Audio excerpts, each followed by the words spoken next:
भाई लोगों नमस्कार।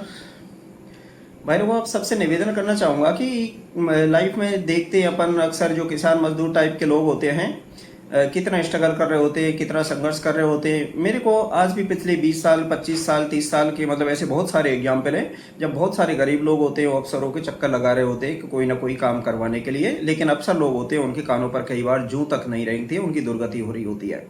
और वहीं पे जो अपने समाज के अफसर भी होते हैं वो इस साइड में ही बैठे होते हैं, लेकिन वो भी किसी तरह की कोई हेल्प पे मतलब करना नहीं चाहते कि नहीं ये तो मेरा काम नहीं है, ये तो अफसर दूसरा है, इसमें मैं क्या कर सकता हूँ, इस तरह की चीज़ देखी है।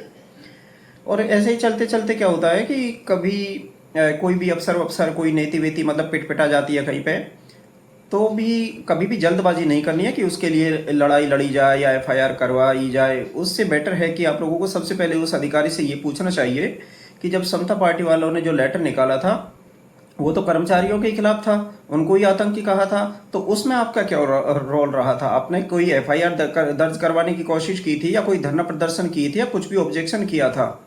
या जो लाल शोट में आके लोग बैठे थे बेचारे 12 घंटे तक बैठे रहे लेकिन उनको चाय पानी तक नहीं मिल रहा था, तो उनको किसी तरह का कोई सहयोग किया हो तो बताइए।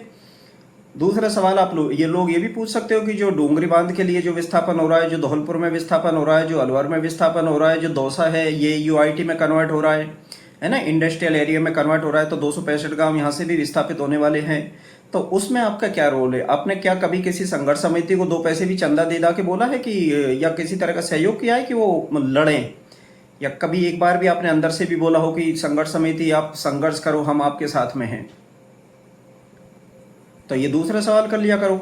उसके बाद में आप तीसरे सवाल पे आ जाया करो। उनसे एक क्वेश्चन आप लोगों को ये भी पूछना है कि आप जब अफसर बने थे उससे पहले आपके भी कुछ गरीब लोग रिश्तेदार रहे होंगे, तो आपके अफसर बनने के बाद में भी वो गरीब लोग रिश्तेदार ही है या फिर वो दूसरे दूर के रिश्तेदार हो गए हैं? पूछना तो पड़ेगा ही। और इसका भी जवाब यदि आपको मिल जाता है तो एक और सवाल पूछिए कि जो भी 2 नंबर का पैसा आ रहा है उसे आप लोग इधर उधर दे रहे हो ब्याज ब्याज पे, यानी कुल मिला के उधारी पे दे रहे हो, तो उसका इंटरेस्ट रेट क्या है? और यदि इंटरेस्ट रेट बैंक वाला है तो चलो ठीक है, लेकिन यदि उससे ज़्यादा है तो सामने वाला जिसने भी पैसा उधार लिया है वो चुका पा रहा है या नहीं चुका पा रहा है आपको? और यदि नहीं चुका पा रहा तो आप लोग उसके भाड़े पे कब्जा करने वाले हो या उसके खेतों पे कब्जा करने वाले हो, किसको हड़पने वाले हो बताओ? ये भी क्लियर कर दिया जाए। हम्म?